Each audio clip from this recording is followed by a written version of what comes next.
गांव की शान होने वाली थी। आसमान में काले घने बादल ऐसे छा गए थे जैसे दिन में ही रात हो गई हो। ठंडी हवाएं चल रही थी और बिजली कड़क रही थी। माधव अपनी पुरानी लकड़ी की रेहड़ी को धकेलता हुआ चौराहे की तरफ जा रहा था। माधव बहुत गरीब था। उसके पास बस यही एक ठेला था जिससे वो पाव भाजी बेचकर अपना गुजारा करता था। उसके घर की छत कच्ची थी जो हर बारिश में टपकने लगती थी। हे भगवान, आज बस बारिश ना हो। अगर आज भाजी नहीं बिकी तो कल तक सब खराब हो जाएगा। घर में राशन भी खत्म हो चुका है। सुमित्रा इस उम्मीद में होगी कि आज कुछ पैसे लेकर आऊंगा तो घर का चूल्हा जलेगा। जैसे ही माधव ने चौराहे पर अपना ठेला लगाया वैसे ही मोटी मोटी बूंदें गिरने लगी। देखते ही देखते बहुत तेज बारिश शुरू हो गई। लोग अपनी अपनी दुकानों की शटर गिराकर घर जाने लगे। तभी माधव ने जल्दी से एक फटी हुई पन्नी निकाली और अपनी पाव भाजी को बचाने के लिए उसे ढक दिया। वो खुद तो भीग रहा था पर उसे चिंता अपनी भाजी की थी। तभी गांव का एक आदमी बिरजू जो माधव के ठेले के पास से जा रहा था, उसने माधव से कहा, अरे माधव, ये क्या कर रहे हो? ऐसी आफत वाली बारिश में कौन बाहर आएगा तुम्हारी पाव भाजी खाने? घर जा भाई, वरना बीमार हो जाएगा। बिरजू भाई, गरीब को बीमारी से ज्यादा भूख का डर लगता है। आज दिन भर से 1 रुपए की भी रोटी नहीं हुई है। अगर खाली हाथ घर गया तो सुमित्रा को क्या मुंह दिखाऊंगा? बारिश और भी तेज हो गई। वो एक पेड़ के नीचे खड़ा होकर बस आसमान की तरफ देखने लगा। उसकी आंखों में आंसू थे और दिल में डर। रात के 8 बज गए थे। बारिश थोड़ी धीमी हुई थी लेकिन हर तरफ सन्नाटा था। माधव ने सोच लिया था कि आज का दिन उसके लिए खराब गया, अब घर लौट जाना चाहिए। वो अपना सामान समेट ही रहा था कि अचानक एक बड़ी सी कार कीचड़ उछालती हुई आई और सीधे माधव के ठेले के पास आकर रुक गई। उस कार से एक साहब बाहर उतारते हैं और कहते हैं, ओ भाई, क्या कुछ खाने को मिलेगा? हम लोग शहर जा रहे थे लेकिन आगे का रास्ता बंद है। बहुत जोर की भूख लगी है। जी साहब, भाजी तो तैयार है, बस पाव गरम करने की देर है। आप 5 मिनट रुकिए, मैं अभी लेता हूँ। अरे भाई जल्दी करो, इस ठंड में कुछ गर्मा गर्म मिल जाए तो जान में जाना है। माधव के मुरझाए हुए चेहरे पर रौनक आ गई। उसने जल्दी से चूल्हा जलाया। मक्खन की खुशबू चारों तरफ फैल गई। उसने तवे पर भाजी को अच्छे से मैश किया और पाव को मक्खन लगाकर लाल होने तक सेका। गर्मा गर्म धुआं निकलती पाव भाजी देखकर उन मुसाफिरों की भूख और बढ़ गई। जिसके बाद माधव गर्मा गर्म पाव भाजी की प्लेट सजाकर साहब को देता है। लीजिए साहब, गर्मा गर्म पाव भाजी खाइए। जिसके बाद साहब जैसे ही पाव भाजी का एक निवाला खाते हैं तो माधव से कहते हैं, वाह भाई, क्या स्वाद है। हमने शहर के बड़े होटलों में खाया है पर ऐसी चटपटी भाजी कहीं नहीं मिली। तुमने तो कमाल कर दिया। सच में यार, इस बारिश में इसका स्वाद दोगुना हो गया। भाई 2 प्लेट और लगाओ। माधव की मेहनत रंग लाई। उन लोगों ने भरपेट खाना खाया। जब पैसे देने की बात आई तो साहब ने खुश होकर माधव को 2000 का नोट थमा दिया। साहब, ये तो बहुत ज्यादा है, मेरे पास तो छुट्टे ही नहीं है। रख लो भाई, इस मुसीबत में तुमने हमें खाना खिलाया है, ये उसके लिए छोटा सा इनाम है। खुश रहो। गाड़ी वहां से चली गई। तभी माधव ने उस नोट को अपने सिर से लगाया और भगवान का शुक्रिया किया। वो जल्दी जल्दी अपना ठेला लेकर घर की तरफ भागा। उसे लग रहा था जैसे आज वो दुनिया का सबसे अमीर आदमी है, पर उसे नहीं पता था कि गांव का ही एक लालची आदमी राजेश ये सब छिपकर देख रहा था और उसके मन में जलन पैदा हो रही थी। राजेश गांव में एक छोटी सी किराने की दुकान चलाता था, लेकिन उसका दिल बहुत छोटा था। जब उसने देखा कि कल रात माधव ने एक ही बार में 2000 रुपए कमा लिए तो उसके पेट में वो बात पच नहीं पाती। वो सोचने लगा कि अगर ये गरीब पाव भाजी वाला ऐसे ही पैसे कमाने लगा तो कल को ये मेरी बराबरी करने लगेगा। जिसके बाद उसने अपने चेले से कहा, देख रहा है कल्लू, कल तक जिसके पास नमक खरीदने के पैसे नहीं थे आज उसके ठाठ देख। ये शहर वाले भी पागल है, कहीं भी रुककर कुछ भी खा लेते हैं। हमें कुछ ऐसा करना होगा कि इसकी दुकान पर कोई कदम भी ना रखे। शाम को फिर से हल्की हल्की बूंदाबांदी शुरू हो गई। माधव अपनी भाजी तैयार कर रहा था। तभी राजेश अपने 2-3 साथियों के साथ वहां पहुंचा और जानबूझकर शोर मचाने लगा। अरे छी छी माधव, ये कैसी बदबू आ रही है तेरे ठेले से? इस भाजी में सब्जियां सड़ी हुई इस्तेमाल कर रहा है क्या? कल रात शहर वालों को तो ठग लिया और अब हमें बीमार करने का इरादा है क्या? नहीं राजेश भैया, ये आप कैसी बात कर रहे हैं? सुमित्रा ने सुबह ही मंडी से ताजी गोभी और मटर लाकर दिए हैं और अपने ठेले पर सफाई का पूरा ध्यान भी रखता हूँ। अरे चुप कर, सबको दिख रहा है कि तू बारिश के गंदे पानी में पाव सेक रहा है। गांव वालों सुन लो, अगर माधव की पाव भाजी खाई तो पेट खराब होना पक्का है। कल रात जो लोग खाकर गए थे, सुना है उनकी तबीयत बिगड़ गई है। राजेश की बात सुनकर जो एक दो लोग आने वाले थे वो भी ठिठक गए। गांव में अफवाह आग की तरह फैलती है। माधव सफाई देता रहा, लेकिन राजेश ने वहां इतना हंगामा किया कि लोग डर के मारे दूर हटने लगे। माधव का दिल टूट गया। उसे समझ ही नहीं आ रहा था कि बिना किसी गलती के उसे ये सब क्यों झेलना पड़ रहा है। अगले 2 घंटे तक माधव खाली बैठा रहा। बारिश तेज होने लगी थी और राजेश दूर खड़ा ये सब देखकर हंस रहा था। तभी अचानक वही गाड़ी फिर से आकर रुकी जो परसों आई थी। गाड़ी से वही साहब बाहर निकले, लेकिन आज उनके साथ उनकी पत्नी भी थी। साहब मुस्कुराते हुए माधव के पास आते हैं और कहते हैं, नमस्ते भाई, आज हम खास तौर पर तुम्हारी पाव भाजी खाने के लिए शहर से यहाँ तक आए हैं। मेरी पत्नी को तुम्हारी भाजी का स्वाद इतना पसंद आया कि उसने आज घर पर खाना ही नहीं बनाया। साहब, पर यहाँ तो लोग कह रहे हैं कि मेरी भाजी खाकर आपकी तबीयत खराब हो गई थी। अरे कौन फैला रहा है ये झूठ? हम तो कल से और ज्यादा तरोताजा महसूस कर रहे हैं। बल्कि मैंने तो अपने ऑफिस के ग्रुप में भी तुम्हारी फोटो डाली है। देखो पीछे एक और गाड़ी आ रही है, वो सब मेरे दोस्त हैं।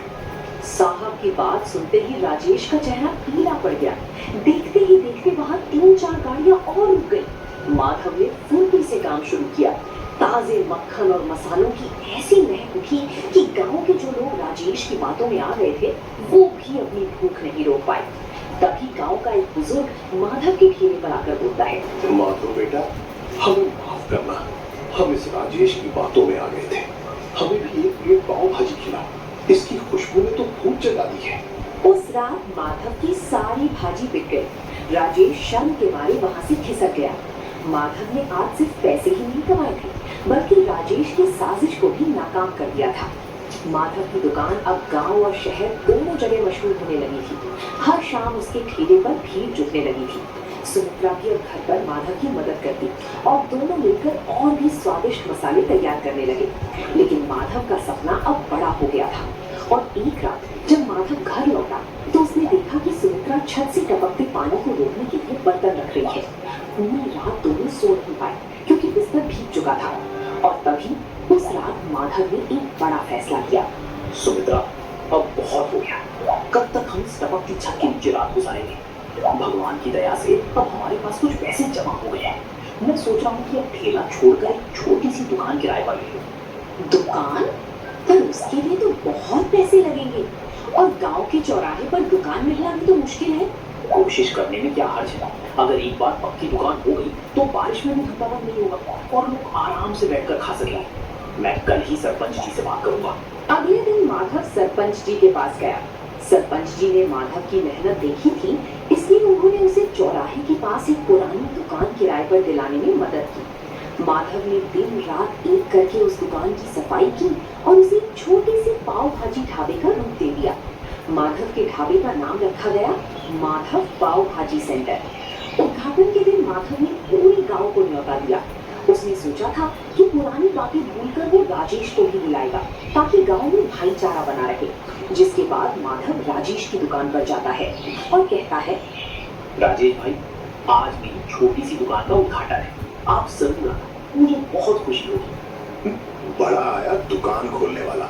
2 दिन क्या शहर वाले रुक गए, तू तो अपने आप को राजा समझने लगा। जा, मैं नहीं आने वाला तेरी सड़ी हुई दुकान पर। माधव उदास मन से वापस आ गया। शाम को ढाबे पर खूब रौनक थी। मुसाफिर, गांव के लोग और बच्चे सब बड़े चाव से पाव भाजी खा रहे थे। तभी अचानक कुछ ऐसा हुआ जिसकी किसी ने उम्मीद नहीं की थी। गांव के कुछ आवारा लड़के जिन्हें राजेश ने पैसे देकर भेजा था, ढाबे के अंदर आए और शोर मचाने लगे। और एक लड़का जानबूझकर प्लेट नीचे गिरा देता है और कहता है, अरे ये कैसी भाजी है? इसमें तो कंकड़ पत्थर है। तुम लोग हमें बीमार करना चाहते हो क्या? माधव सन रह गया। उसे पता था कि भाजी उसने खुद छानी है, उसमें कंकड़ हो ही नहीं सकते। लेकिन वो लड़के इस बात को लेकर दुकान का सामान बाहर फेंकने लगे, जिसके कारण दुकान का पूरा माहौल खराब हो गया। तभी भीड़ में से एक कड़क आवाज आई, रुको, ये क्या बदतमीजी है। सबने मुड़कर देखा तो वो गांव के नए हेड कांस्टेबल रघुवीर सिंह थे। वो सादे कपड़ों में अपनी पत्नी के साथ वहां पाव भाजी खाने आए थे। उन्हें देखकर राजेश की भेजी हुई लड़की घबरा गए, जिसके बाद रघुवीर सिंह उन लड़कों के पास जाकर कंकड़ वाली प्लेट उठाते हैं और कहते हैं, तुम कह रहे हो इसमें कंकड़ है? जरा ध्यान तो देखो। हाँ, पर ये कंकड़ तो ऊपर से डाले गए लगते हैं, क्योंकि इस कंकड़ पर भाजी का मसाला नहीं लगा। सच सच बताओ, हमें यहाँ हंगामा करने के लिए किसने भेजा है? वो साहब, हमें तो राजेश भैया ने बोला था कि माधव की दुकान चलने नहीं देनी है। उन्होंने हमें पैसे दिए थे। ये सुनते ही वहां खड़े गांव वालों में कानाफूसी शुरू हो गई।